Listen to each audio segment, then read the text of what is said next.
लाडके मुख्यमंत्री देवाभाऊंना भेटून मी काल विनंती केलेली आहे। करवीर निवासिनी महालक्ष्मी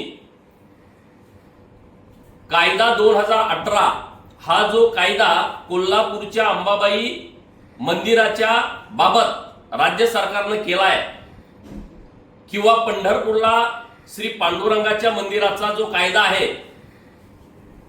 श्री शिर्डी देवस्थान साईबाबा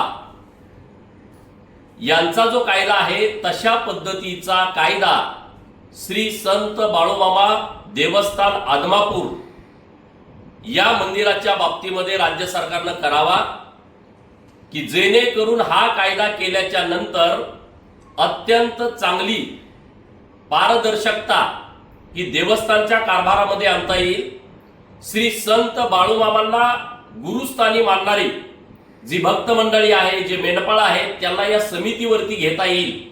आणि म्हणून माननीय मुख्यमंत्री महोदयांच्याकडे महाराष्ट्र, कर्नाटक, आंध्र, गोवा किंवा इतर राज्यातील तमाम बाळूमामा भक्तांच्या वतीनं मी विनंती करतोय की तात्काळ हा कायदा श्री संत बाळूमामा देवस्थान समिती आदमापूरच्या बाबतीमध्ये महाराष्ट्र सरकारने लागू करावा।